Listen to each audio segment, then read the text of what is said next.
Gadel 24 News, il est 19h. Merci de nous rejoindre pour cette nouvelle édition. Tout de suite les titres.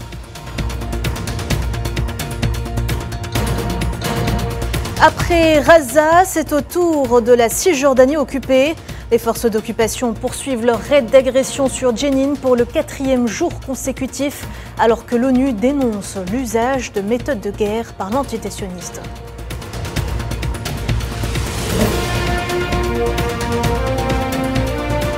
Et la première phase de l'accord de trêve à Gaza se poursuit. La résistance palestinienne publie la liste de 4 captifs sionistes en voie de libération.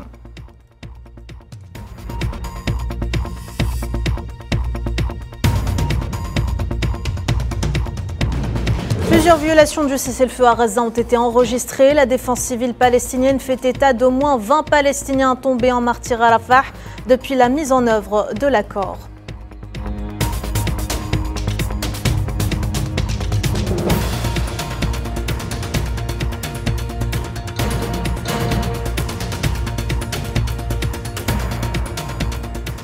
Les forces sionistes ont commis plus de 300 violations de l'accord de cessez-le-feu entré en vigueur en novembre dernier au Liban. La situation continue de s'envenimer.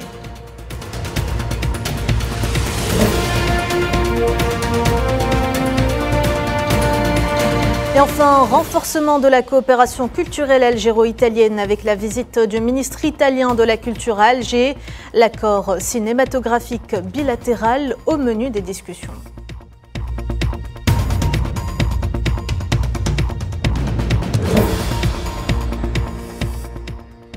Bonsoir à toutes et à tous. Les forces d'occupation sionistes poursuivent ce vendredi pour le 4e jour consécutif leurs agressions contre les Palestiniens à Jenin, en Cisjordanie occupée.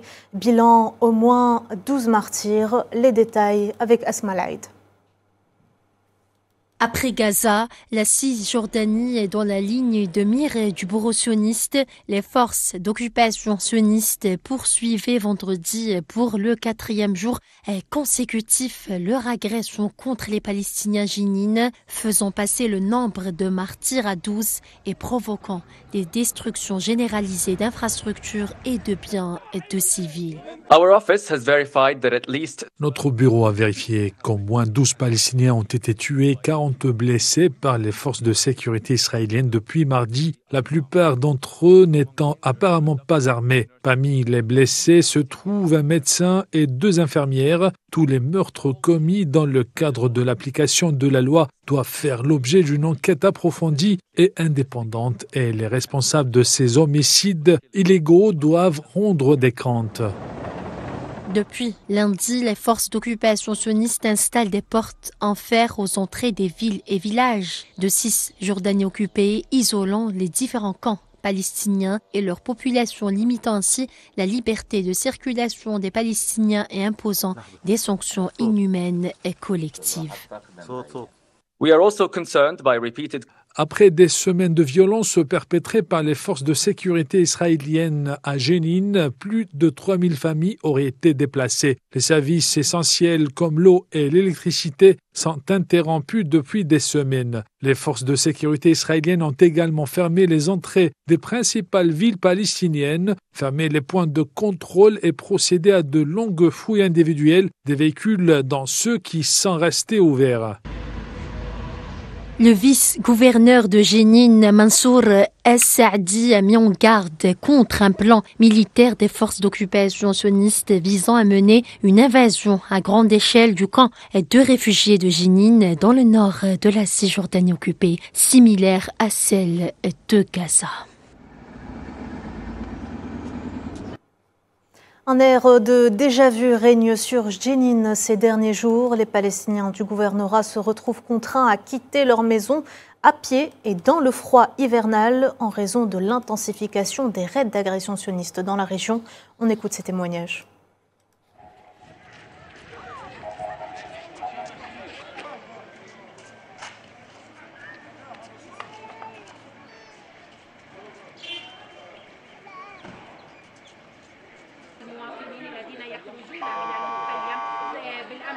أوضاع سيئة للغاية في مخيم جنين La situation dans le camp de Jenin est extrêmement grave. Toute la nuit, il y a eu des bombardements, des tirs d'obus et des explosions incessants. Alors que les enfants sont restés dans leur maison, nous sommes terrifiés. Ils répètent ce qu'ils ont fait à Gaza. Ils nous déplacent tout en menaçant de détruire le camp. Ils ont envoyé d'innombrables messages exhortant les résidents à partir. Mais depuis hier, nous refusons de partir et sommes déterminés à rester.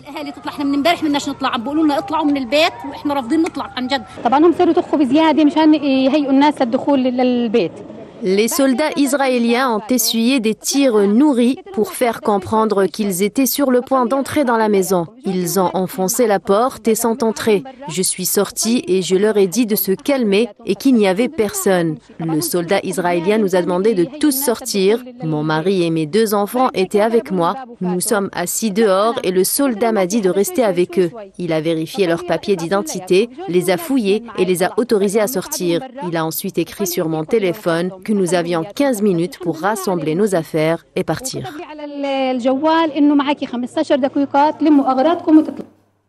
On reste en Cisjordanie occupée où les campagnes d'arrestation se multiplient. Rien que ce vendredi, au moins 16 civils palestiniens ont été capturés par les forces d'occupation sionistes. Les arrestations se sont concentrées dans les gouvernorats d'Al-Quds occupés, de Jenin, de Naplouse et de Tulkarem. Les forces d'occupation ont par ailleurs incendié et détruit lors de leur passage de nombreux biens appartenant aux familles des personnes arrêtées.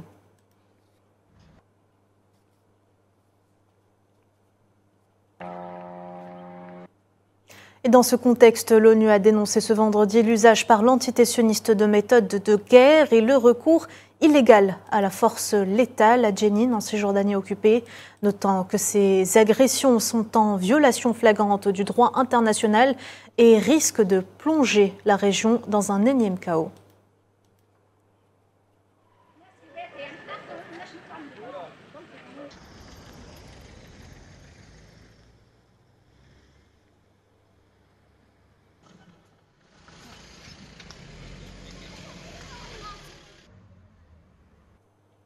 On parle des récents développements en Palestine occupée avec notre invité du 19h.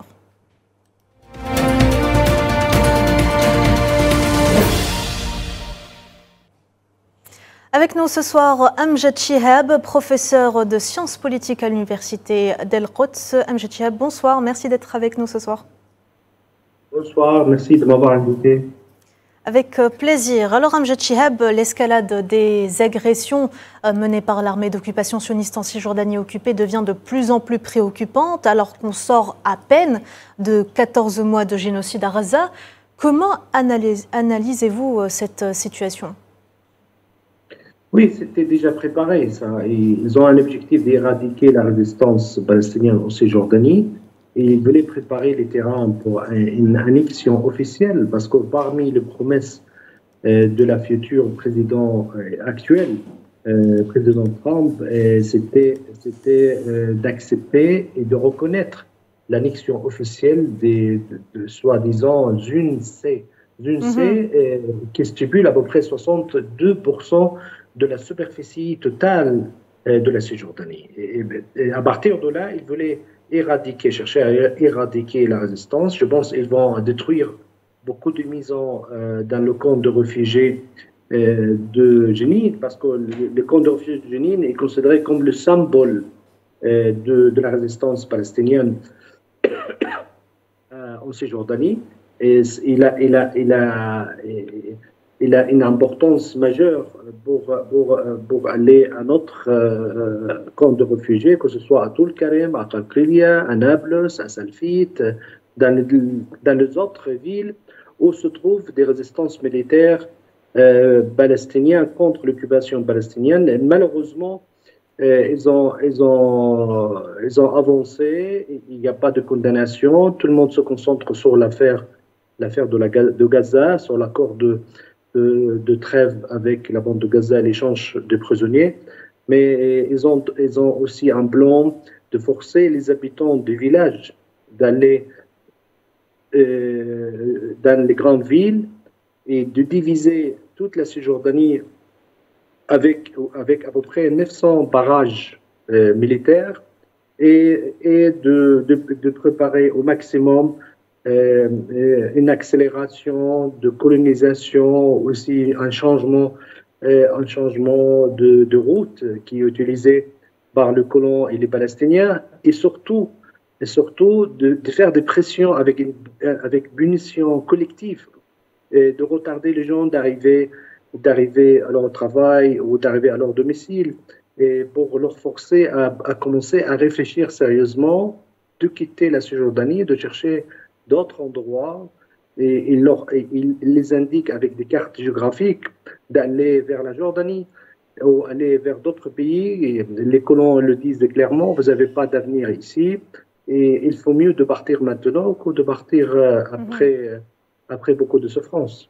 Amjad Chihab, est-ce que l'on peut donc dire que cette escalade des agressions sionistes a un rapport direct avec l'investiture de Donald Trump, surtout lorsqu'on parle, vous le disiez tout à l'heure, du fameux plan d'annexion de la Cisjordanie souhaité par les figures d'extrême droite sionistes, dont Ben Gvir et Smotrich?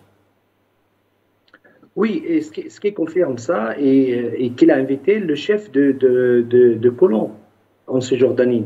Il les a invités à Washington avec la fête d'instauration de son arrivée au pouvoir. Oui, c'est un timing précis. Tout à fait. Et en plus, il a donné des promesses plusieurs fois qu'il va accepter l'annexion, parce que pour lui, il ne croit pas du tout sur le fait qu'il y a une solution de deux États. Il l'a dit clairement quand il était la première fois au pouvoir.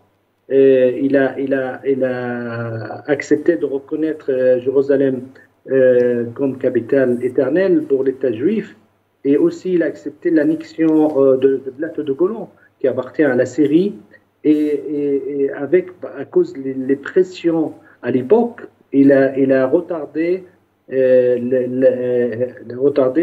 de reconnaître que la Cisjordanie, c'est un territoire israélien, mais il a changé le vocabulaire, parce qu'en général, on dit les territoires occupés.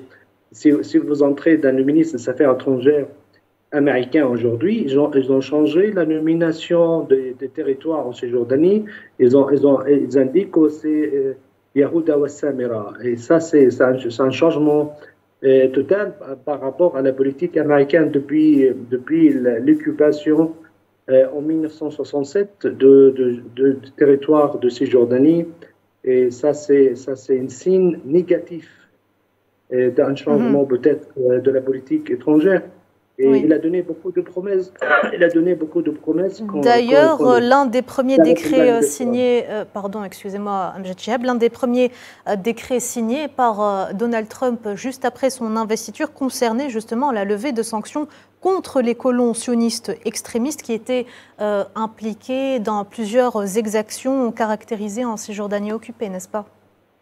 Tout à fait. Et en plus, ils ont libéré tous les colons qui ont commis des crimes contre les Palestiniens. Ils étaient tous libérés après l'arrivée du président Trump. Que ce soit en Cisjordanie, que ce soit malgré que les sanctions, c'était médiocre, c'était pas une grande chose.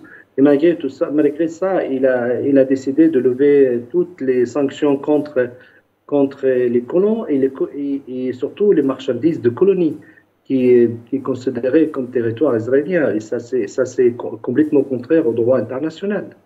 Et toutes les résolutions de l'Assemblée générale des Nations unies et le Conseil de sécurité des Nations unies, il mis les dos au droit international. Et ça montre que pour Israël et pour le président américain, le droit international ne veut pas grand-chose. Pour eux, ils ne voient pas du tout qu'il y a un système international, et qu'il y a un peuple sous occupation qui cherche à arracher ses droits politiques et à chercher à son autonomie, à détermination, qui cherche à créer son État.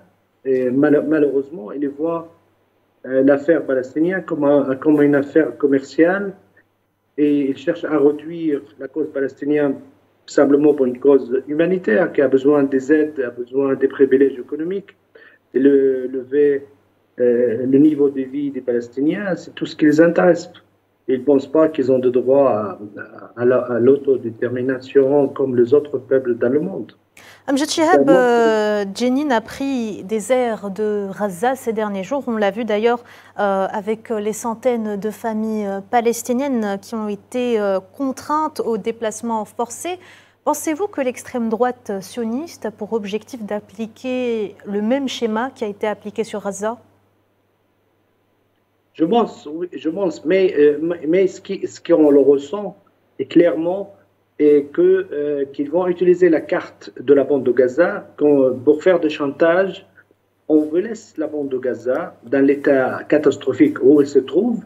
Contrepartie, on va prendre la Cisjordanie. Je pense qu'ils cherchent à avoir cet résultat. On lève l'embargo sur Gaza, on laisse les gens vivre et on laisse de faire entrer les matériels pour reconstruction de bande de Gaza, mais contrepartie, on va prendre la Cisjordanie. Pour rester sur Gaza, M. Amjad Chihab, est-ce qu'on peut dire que les événements qui se passent actuellement à Jenin peuvent avoir un impact sur l'accord de trêve conclu à Gaza dimanche dernier? Non, je ne pense pas. Je pense que l'accord il va aller jusqu'à bout. Je pense qu'ils ont pris la décision de libérer leurs prisonniers entre les mains des Palestiniens. Et je ne pense pas qu'ils vont prendre des risques pour plusieurs raisons. La première raison, ils ont reçu le message que détruire la résistance palestinienne sur la bande de Gaza, c'est une mission impossible. Surtout que la résistance a commencé à s'adapter, qu'on a vu les derniers mois, il y a eu beaucoup de dégâts et beaucoup de soldats de l'armée d'occupation sont tombés dans le terrain. La deuxième, avec la pression militaire, il n'y a pas grand-chose à faire. Ils ont presque tout détruit, il n'y a pas de cible militaire. Et aussi, ils ont compris qu'ils ne peuvent pas libérer leurs prisonniers avec la pression militaire. Et qu'il faut chercher d'autres scénarios et revenir à la bande de Gaza maintenant, recommencer encore des mois. Je ne pense pas que ce sera une décision pour eux, logique. Surtout la majorité des généraux militaires, ils ont envoyé une lettre et ils ont expliqué ça au niveau président américain actuel et ils l'ont demandé de faire pression sur Netanyahou parce que la guerre. Et il y a l'ONU aussi qui parle de l'usage par l'entité sioniste de méthodes de guerre. Tout à fait. Et ils ont dit qu'on ne peut pas faire mieux que ça. Et parce que s'ils continuent de faire ça, ça va avoir des conséquences négatives sur l'état psychologique de l'armée d'occupation, sur aussi l'état moral de front intérieur sionisme, et aussi il n'y a pas grand-chose à faire. Ils sont en train juste de tuer des civils. Ils sont en train de faire de carnage, de massacres chaque jour, mais cela n'a pas réussi à casser la volonté de la résistance palestinienne et n'a pas réussi à forcer la résistance palestinienne à se rendre. Et ça, c'était la raison principale de demander. Les Américains ont demandé au président Erdogan de faire pression sur le mouvement de Hamas pour conclure un accord. C'était ça les raisons réelles de cet accord. Et c'est pour ça qu'ils se concentrent maintenant sur la Cisjordanie. Pour eux, la Cisjordanie, c'est la berceau, soi-disant, selon leur mythe de l'histoire juive et surtout les lieux religieux, que ce soit à Hébron, à Naples, à Jérusalem, à Bethléem. Je pense que c'est leur objectif, se concentre comme l'ex-premier ministre israélien Ariel Sharon. Et je me retire du monde de Gaza et je me concentre sur la Cisjordanie. Je pense qu'ils vont faire la même stratégie, mais avec de chantage. On laisse la bande de Gaza, mais et vous allez nous laisser de prendre la Cisjordanie. C'est donc une manœuvre planifiée par l'entité sioniste, selon vous? Tout à fait. Tout planifié, tout préparé et tout bien organisé. Amjad Chihab, après la destruction totale de Gaza, les agressions sur le Liban et la Syrie et maintenant sur la Cisjordanie occupée, à quoi devons-nous nous attendre à présent? Que prépare selon vous le régime colonial expansionniste? Ils ont décidé dans leur programme, quand ils ont constitué ce gouvernement d'extrême droite, dans leur programme, liquider la cause palestinienne, finir avec la cause palestinienne et tout ce qu'ils ont travaillé durant les 12 ans qui ont passé en Cisjordanie. Ils ont accéléré l'infrastructure.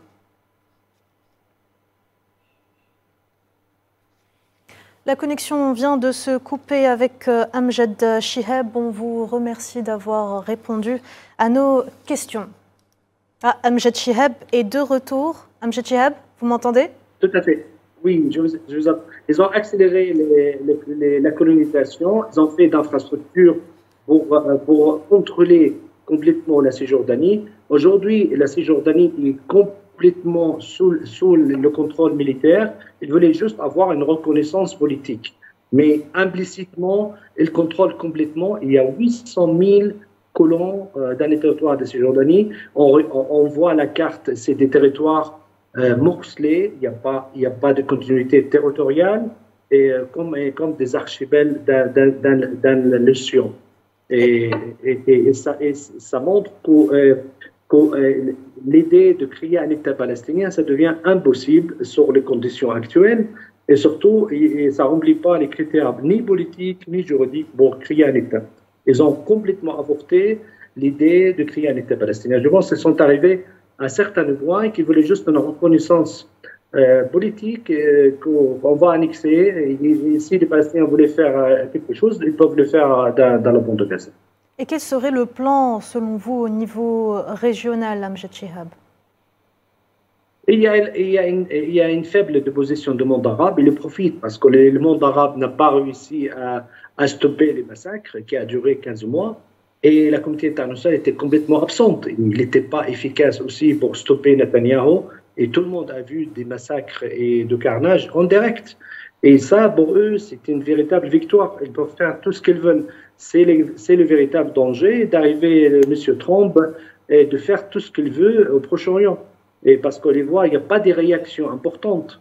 Et à partir de là, ils vont appliquer leur projet sans demander l'avis du monde arabe ni de la communauté internationale. Merci beaucoup, Amjad Chihab, d'avoir répondu à nos questions. Je vous dis à très bientôt. À très bientôt, merci. La résistance palestinienne a publié ce vendredi la liste de 4 captives sionistes en voie de libération dans le cadre du déroulement de la première phase de l'accord de trêve conclu dimanche dernier avec l'entité sioniste.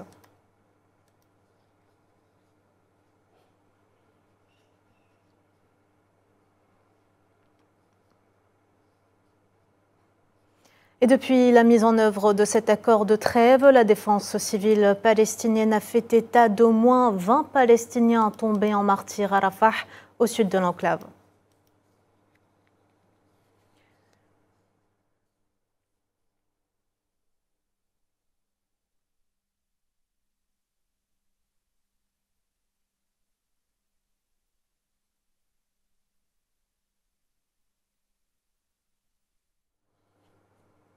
C'est dans une mosquée partiellement détruite que les Palestiniens de Khan Younes ont participé pour la première fois depuis plus de 14 mois à la prière du vendredi.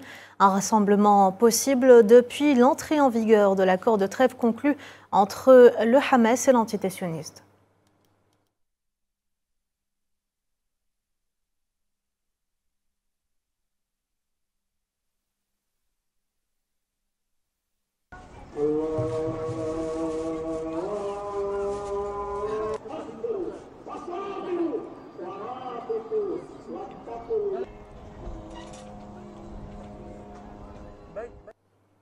Le Conseil de sécurité de l'ONU a tenu jeudi soir sous la présidence tournante de l'Algérie une session sur la situation au Moyen-Orient, y compris la question palestinienne, en mettant l'accent sur les conditions des enfants dans la bande de Gaza après 15 mois de génocide. Le représentant permanent de l'Algérie auprès des Nations Unies, Ammar Benjama, a d'ailleurs souligné la nécessité pour le monde de ressentir la souffrance des enfants de Gaza, soulignant le soutien permanent de l'Algérie au peuple palestinien jusqu'à l'obtention de ses droits.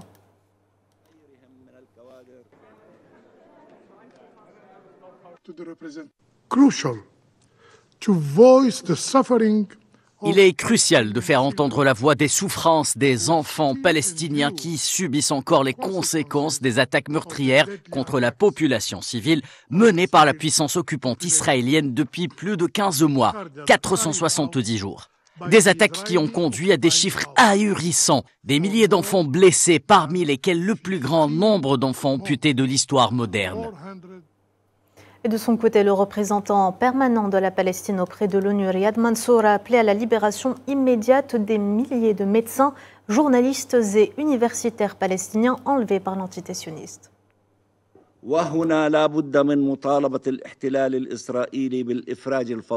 Il est nécessaire d'appeler l'occupation israélienne à libérer immédiatement des milliers de médecins, journalistes et universitaires palestiniens enlevés par Israël dans la bande de Gaza et qui sont soumis aux formes de torture les plus sévères dans les centres de torture israéliens.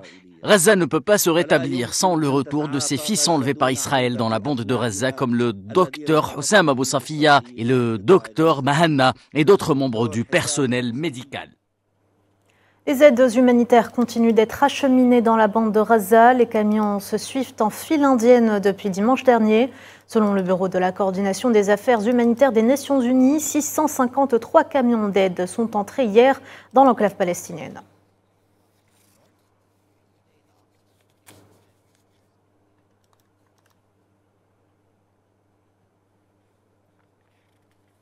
Le manque de financement pourrait affecter la capacité de l'ONU à maintenir les flux d'aide au niveau visé tout au long de l'accord de cessez-le-feu à Gaza.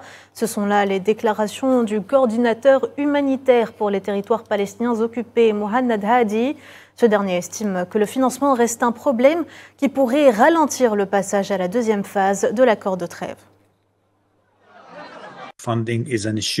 Le financement est un problème. Nous avons besoin d'un financement immédiat pour continuer à fournir l'aide pendant les 42 jours, mais aussi après, car nous espérons que la phase 1 passera à la phase 2. Nous avons donc vraiment besoin de plus de financement. Nous devons acheter des tentes, nous devons acheter d'autres aides humanitaires. Il y a beaucoup à faire et nous devons vraiment commencer, comme je l'ai dit à plusieurs reprises, à nous remettre sur pied rapidement. Nous avons déjà vu des gens, vous savez, le PNUD a commencé à ouvrir des routes, à enlever les décombres et de nombreuses autres activités doivent encore être lancées. Mais le financement, nous en avons besoin immédiatement pour l'ensemble du système des Nations Unies.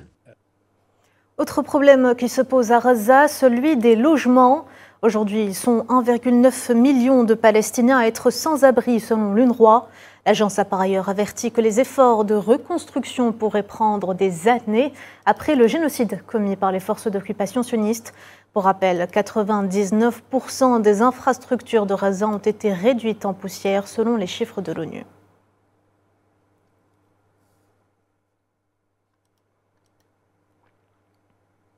Les Palestiniens de la ville de Gaza ont assisté ce vendredi aux funérailles de hauts responsables du Hamas. Il s'agit de Rouhi Mushtaha et du commandant des services de sécurité générale du Hamas, Sami Aoudeh, tous deux tombés en martyrs il y a de cela 3 mois dans une frappe sioniste. Les corps des défunts ont été retrouvés ces derniers jours après l'officialisation de l'accord de trêve.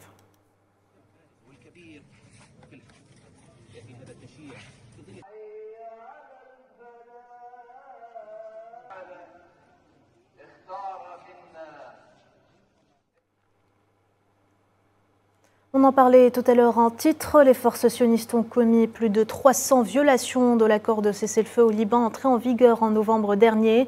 Une situation de plus en plus envenimée et qui met en péril un accord déjà très fragile.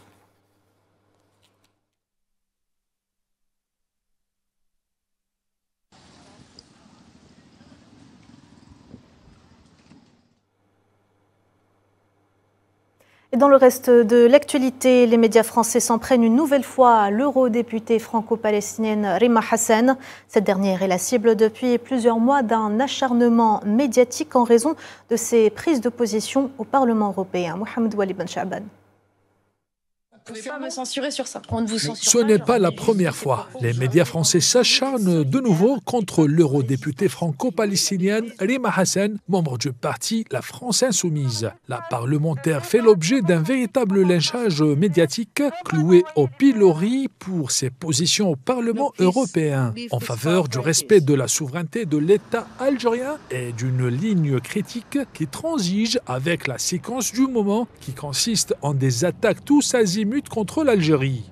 Des accusations farfelues et dénuées de tout sens critique font aujourd'hui de cette réfugiée palestinienne le nouveau bouc émissaire par lequel des raccourcis foireux sont faits sur des plateaux TV engagés depuis plusieurs semaines dans une campagne haineuse et xénophobe contre l'Algérie. Nul doute que les positions de l'eurodéputé en faveur de la Palestine, à l'image de celles de l'Algérie, lui valent aujourd'hui les foudres des cercles français pro-sionistes.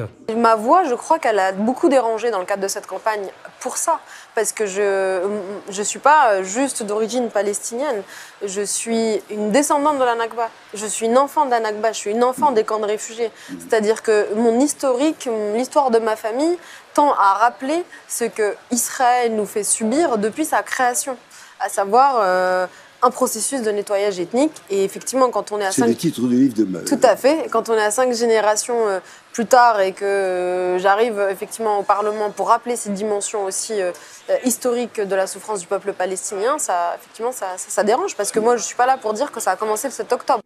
Rima Hassan dénonce avec force le génocide sioniste contre Gaza. Ces positions tranchées, bien que partagées par une bonne partie de l'opinion publique française, sont régulièrement caricaturées et déformées dans les médias. À cela s'ajoute un second grief, son refus de se plier aux injonctions et dictats de l'extrême droite et ses nouveaux alliés dominants nostalgiques de l'Algérie française, qui s'expriment sur des médias acquis à leur cause au relent de néocolonialisme et le mépris de classe. En France, l'eurodéputé fait face à de nombreuses attaques en raison de ses positions et convictions respectueuses du droit international et de la souveraineté des États dans un esprit de non-ingérence, ce qui semble déranger la classe politique. L'affaire Rima Hassan soulève aujourd'hui des questions majeures de double standard et l'état de la démocratie et de la liberté d'expression en France. Il semble que le profil de la parlementaire franco-palestinienne met en lumière un malaise plus profond quant à la notion de l'état de droit lorsque des parlementaires élus par le peuple sont traités comme des ennemis publics en fonction de leur appartenance ethnique ou leur position politique. Et pour en parler plus amplement avec nous ce soir, Carlos Bilongo, député La France Insoumise, et Alexis Poulain, cofondateur du média Le Monde Moderne. Bonsoir messieurs.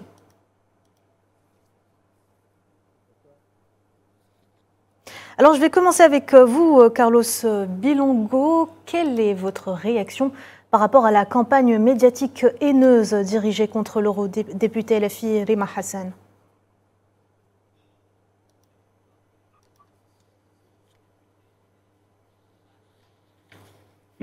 Plus globalement, c'est une attaque, une missive qui est à l'encontre des défenseurs de la Palestine et du camp de la paix. Nous, on est maintenant habitués à la France Insoumise.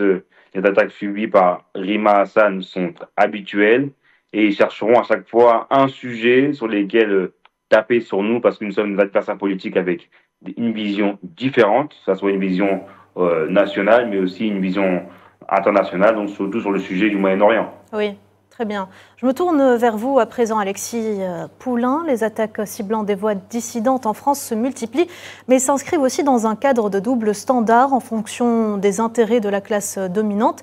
Qu'est-ce qui permet, selon vous, un média de clouer au pilori Rima Hassan à chaque fois qu'elle prend position en sa qualité de parlementaire et d'épargner d'un autre côté Meir Habib lorsqu'il passe son temps à promouvoir la politique du gouvernement sioniste sur ces mêmes médias?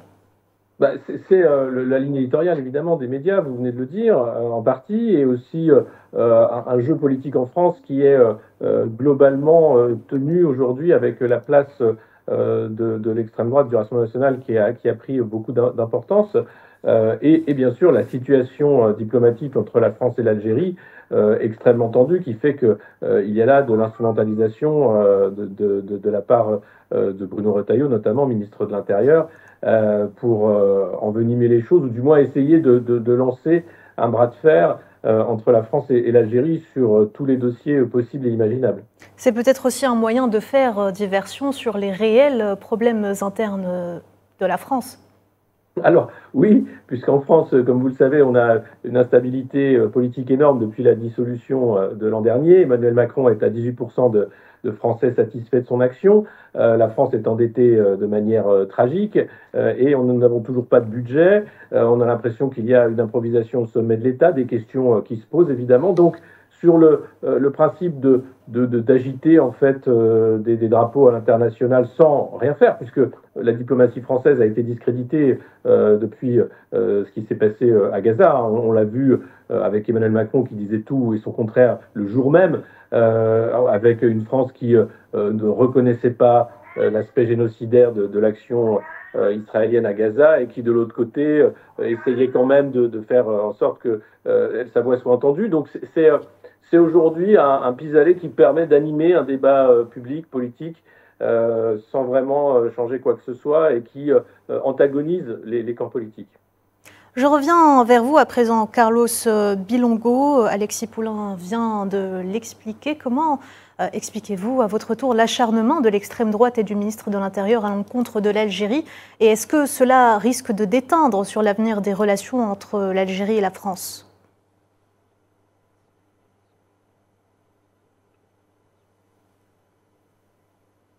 Je ne pense pas parce que, vous savez, les deux côtés de la Méditerranée sont entièrement liés. Il y a 5 millions de Franco-Algériens sur le territoire français. Il y a des amoureux de la France et de l'Algérie qui sont de part et d'autre. Il y a des familles communes qui sont avec un papa algérien, une maman française. Et tout ça, en fait, est plus fort que l'appareil politique qui veut essayer de détruire. L'extrême droite, aujourd'hui, est au pouvoir en France, indirectement avec M. Retailleau, qui a des propos xénophobes, racistes et d'exclusion. Mais il faut savoir qu'il y a eu différents scrutins en France qui nous ont montré que la gauche sait se relever et que nous sommes majoritaires aujourd'hui au Parlement. Et je garantis, moi, à mes homologues, à mes amis que j'ai en Algérie, que la gauche française, qu'on représente, que Rima Assad représente, que Jean-Luc Mélenchon représente avec la France insoumise, sera au pouvoir et les relations seront, comme elles le sont aujourd'hui, entre nous et nos homologues, elles seront saines et la diplomatie doit passer outre les outrances de ces personnes qui ont la nostalgie de la France-Algérie, de la volonté coloniale. Justement, Alexis Poulain, un petit saut dans le temps nous permet de constater que des personnages comme Edward Snowden ou comme Julian Assange n'ont jamais, eux, bénéficié ne serait-ce que d'un soutien implicite de la part de ces mêmes médias français qui stigmatisent aujourd'hui des personnalités ou des États souverains. Oui, le problème, c'est effectivement la diplomatie française qui a pris un très mauvais tournant depuis la prise de pouvoir d'Emmanuel Macron, particulièrement en Afrique, au Maghreb et au Moyen-Orient. On voit que la France s'est fait beaucoup d'ennemis par des petites phrases, des sorties totalement déplacées, et sur la position aussi de soutien aux lanceurs d'alerte ou la non-ingérence, puisque c'est quand même une des règles du jeu international. La France est totalement à côté de ce qu'elle a pu être par le passé, en étant un des rares pays qui pouvait encore avoir une influence vis-à-vis de l'allié mais dominant hein, que sont les États-Unis, et tout le monde s'est aligné dorénavant sur cette politique de Washington sans réfléchir, et aujourd'hui on en est là, malheureusement, avec, comme vous le dites, un jeu politico-médiatique qui fait la part belle au camp au pouvoir et à ceux qui voudraient antagoniser les relations entre la France et l'Algérie. Carlos Bilongo, comment expliquer qu'une parlementaire européenne doive impérativement répondre à des injonctions politiques qui vont à l'encontre de ses principes lorsqu'elle est amenée à s'exprimer au sein d'une assemblée qui, elle, est censée être indépendante et démocratique?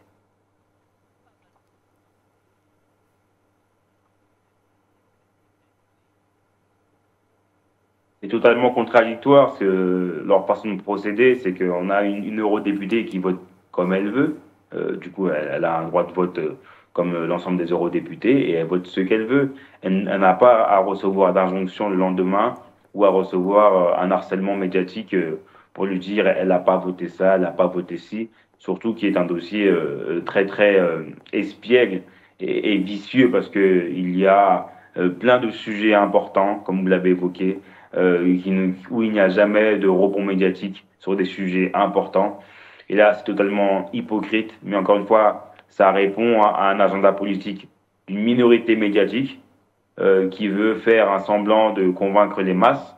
Mais je vous le dis, la masse critique, la masse populaire, l'ensemble des Français et Françaises dans la globalité n'ont aucun sujet envers l'Algérie. J'aimerais, moi, rassurer le peuple algérien. Mais il y a malheureusement une minorité en France, comme on l'a connu dans les années 45, ceux qui ont collaboré. Ce sont des personnes qui sont nostalgiques de l'OAS, nostalgiques encore une fois du passé colonial de la France. Mais la nouvelle génération de la nouvelle France, on va dire, que j'appelle de mes voeux et qui est présente au Parlement, que je représente, cette nouvelle France, vomit les acteurs racistes, vomit tout ce passé colonial et veut avancer dans une nouvelle démarche avec nos partenaires. Alexis Poulain, on finira sur cette question. Lorsqu'on est un Français qui reste très attaché à sa liberté d'expression, comment faire pour ne pas tomber dans le piège de la propagande de l'extrême droite et des médias qui y sont affiliés? Il suffit de rester libre de sa parole et ne pas avoir de donneurs d'ordre qui vont dans ce sens-là. On a un débat actuellement en France sur la plateforme X et sur le fait que l'algorithme pourrait avantager certaines voix d'extrême droite. Ça me semble être un débat d'arrière-cour. En réalité, il faut prendre la parole partout où elle est possible et expliquer les choses. Et aujourd'hui, s'il y a une priorité, c'est d'arriver à faire en sorte que les relations diplomatiques, encore une fois, qui ne représentent pas les peuples, mais des intérêts de chancellerie soient apaisés entre la France et l'Algérie et qu'on ne continue pas dans cette surenchère qui est voulue par quelques-uns au pouvoir. Et je ne sais pas dans quel but, malheureusement. Et ça me paraît important pour que, à la fois, la France n'ait pas davantage de problèmes économiques et aussi pour l'Algérie et son futur qui va se tourner vers d'autres partenaires, évidemment, qu'il a déjà fait, et ce qui risque d'handicaper encore davantage la France. Merci beaucoup Alexis Poulain. Merci également à vous, Carlos Bilongo, d'avoir répondu à nos questions. Je vous dis à très bientôt. Restez avec nous, l'actualité en Afrique, c'est tout de suite.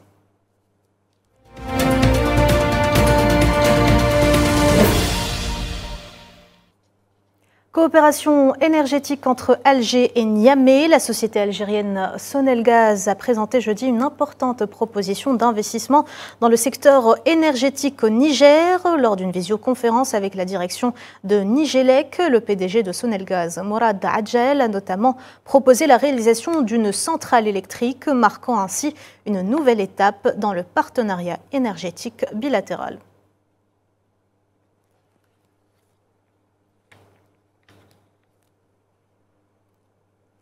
Elles sont plus de 400 000 personnes à avoir été déplacées par les violences dans l'est de la République démocratique du Congo, soit le double par rapport à la semaine dernière.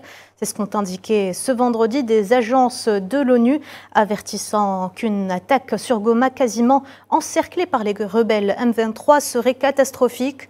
La violence s'est également intensifiée dans les territoires de Minova et de Kaleye au sud Kivu, provoquant le déplacement de 178 000 personnes supplémentaires.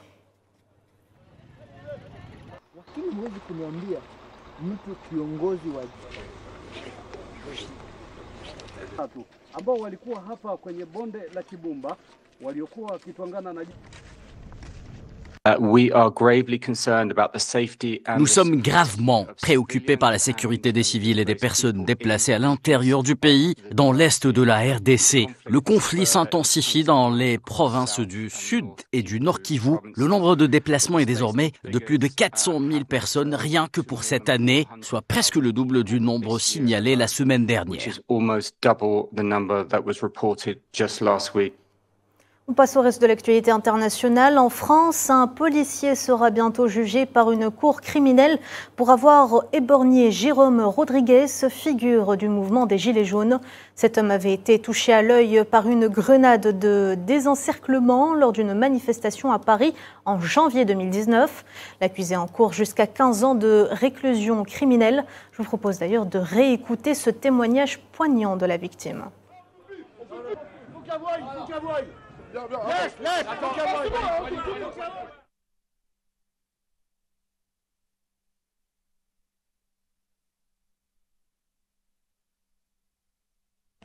Ma fille était devant la télé quand ça s'est passé. Elle ne savait pas que c'était son père, d'accord? Mais ma gamine a vu son père se faire déglinguer en direct à la télé. Puis à 13 ans, c'est difficile aujourd'hui de cacher la vérité à des gamins de 13 ans avec les réseaux sociaux, les choses comme ça. C'est compliqué, quoi. Et ma fille a les boules. Plus de 50 ans après les assassinats de JFK et de Martin Luther King, le président américain Donald Trump, fraîchement de retour au bureau ovale, s'est engagé à révéler et à déclassifier les archives fédérales restantes relatives à ces affaires classées top secret. Safwan Ben Sabri. We have an executive order ordering the declassification of files relating to the assassinations of President John F. Kennedy.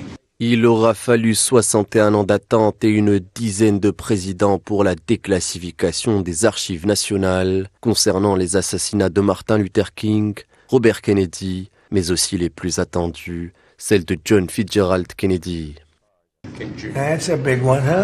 C'est un gros dossier, hein. Beaucoup de gens attendent cela depuis longtemps, depuis des années, des décennies, et tout sera révélé.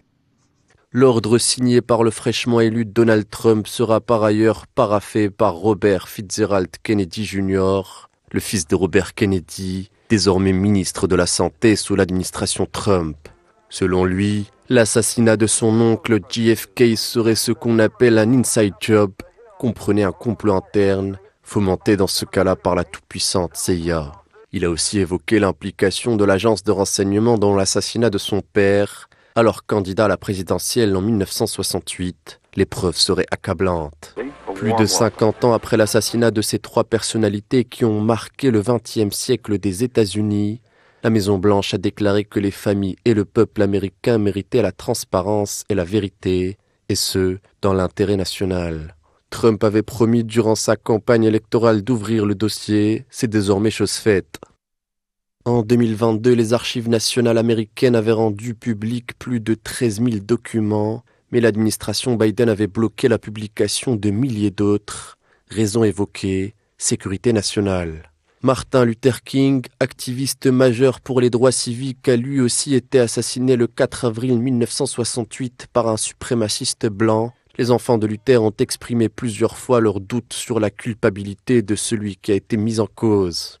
La déclassification des archives concernant ces trois assassinats était attendue depuis des décennies par des milliers d'Américains qui estiment que la vérité leur a été volée depuis trop longtemps. Le président américain Donald Trump a par ailleurs annoncé se rendre à Los Angeles pour constater de plus près les dégâts des incendies plutôt qui ravagent la Californie depuis plusieurs jours. Et c'est l'un des plus importants retours de ce type depuis le début du conflit russo-ukrainien, il y a bientôt 3 ans. L'Ukraine a annoncé ce vendredi avoir reçu de la Russie les corps de 757 de ses soldats morts dans les combats. L'échange de dépouilles de militaires et de prisonniers de guerre est l'un des derniers domaines de coopération entre Moscou et Kiev depuis le début de l'opération spéciale russe.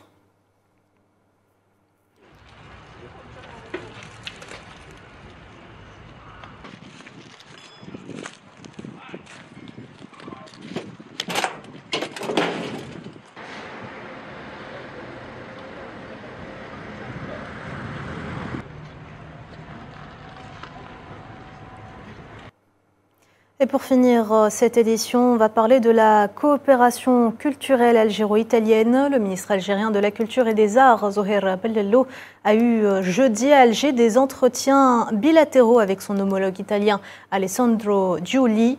Lors de la rencontre, les deux parties ont abordé de nombreux projets culturels futurs à concrétiser, soulignant l'importance de l'accord algéro-italien sur la production cinématographique conjointe, d'autant plus que l'Algérie connaît une véritable et réelle renaissance en matière d'industrie cinématographique au lendemain des assises nationales sur le cinéma présidées par le président de la République, Abdelmajid Tebboune.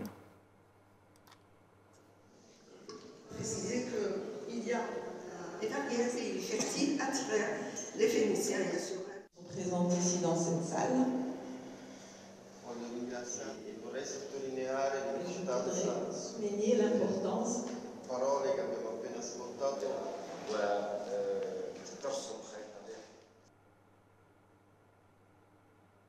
Et voilà, Madame, Monsieur, on arrive à la fin de cette édition. Merci de l'avoir suivi. Vous pouvez revoir ce programme sur nos réseaux sociaux ou bien en scannant le QR code qui s'affiche en bas de votre écran. L'actualité continue sur Al 24 News. Quant à moi, je vous donne rendez-vous dimanche.